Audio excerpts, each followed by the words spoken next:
Hello folks, and welcome back to True Stories with me, Sherry Weens. I hope everybody's having a safe and happy day, TGIM. Thank God it's Monday. And I wanted to start this story off by telling you guys a little bit about Carlina White. Carlina White was born in July 15th, 1987.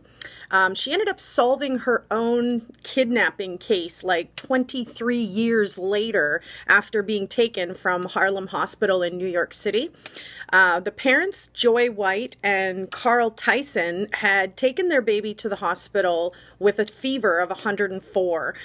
They were hesitant to sort of leave her at the hospital, but there was a woman that was sort of hanging around the hospital that had consoled Joy and sort of given her some comfort in letting her child stay there, and she felt that it was okay. So she reluctantly sort of left her child there for intravenous, and during shift change at the hospital, there was a woman that was hanging around the pediatrics area. Nobody ever really questioned who this woman was or what she was doing there. I think people just assumed that because she looked like she belonged with the hospital and she was dressed accordingly, that she was a member or staff member. So between 2:30 and 3:55 in the morning, little baby Carlina goes missing. And unfortunately, the hospitals did have cameras, but they weren't working at the time. So, of course, Joy and Carl were just devastated to get that kind of news that their daughter was missing from the hospital that they didn't even really want to leave her at. And now to find out that she was just completely missing is just heart-wrenching. The hospital offered a $10,000 reward for baby Carlina, but it wasn't enough for Joy and Carl, of course. You cannot put a price tag on someone's life, and this was their daughter. So a $100 million lawsuit was taken out against the hospital in 1989, and they ended up settling in 1993. Now, Carlina was raised by a lady named Annugetta Petway. Now, Anne was the woman who was ultimately known to be the one that was walking around the hospital, and she lived just 45 minutes from where the parents had lived in Bridgeport, Connecticut. Now, Anne had decided to rename the baby, and she renamed her Najetta Nance. So I guess it was like Nettie Nance was her nickname.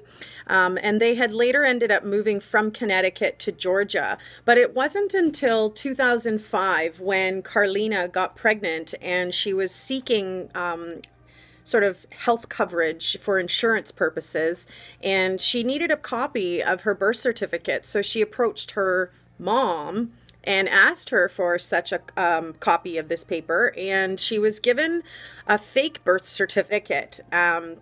Now, when Carlina took this to use it, of course, she was informed that it was a fake birth certificate, which of course sort of led her into questioning what was going on. Now, she already had some inkling that she maybe wasn't fully related to Anne Petway because she didn't look anything like her.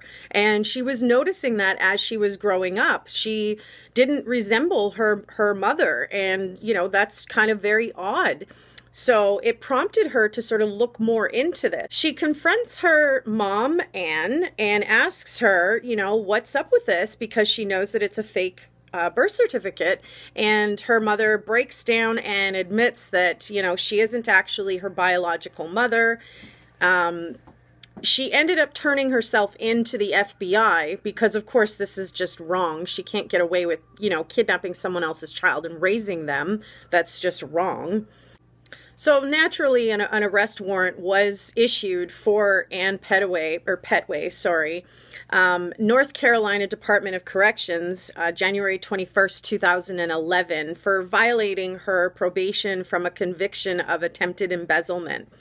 Now, it sure didn't take long for Anne to realize that everybody was sort of after her, and January 23rd, 2011 was when she turned herself in.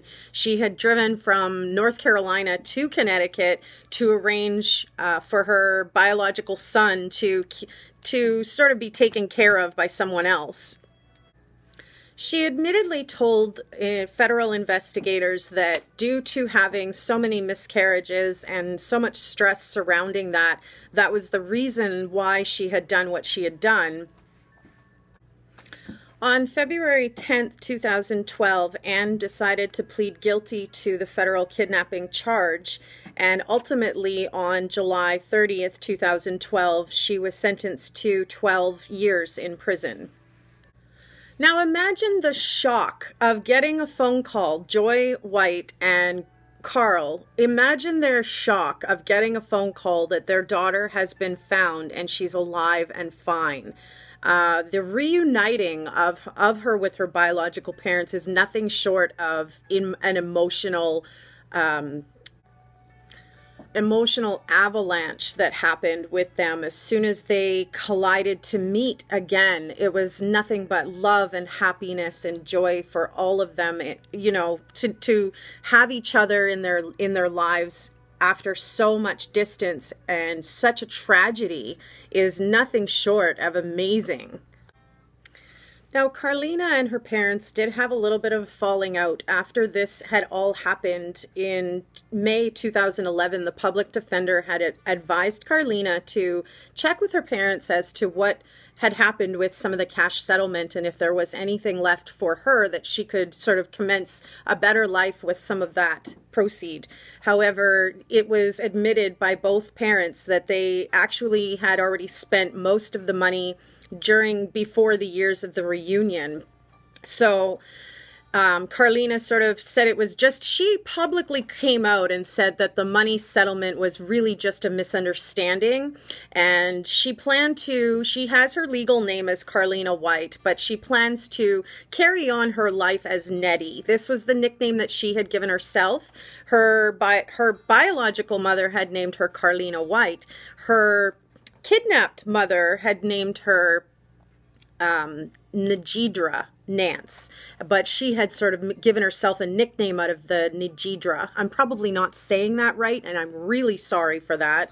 I'm not good with names, you guys know this, but definitely a scary situation. And I mean, after some time of sort of letting this all sink in, they have been able to sort of reconnect their relationship and carry on with life together as a family.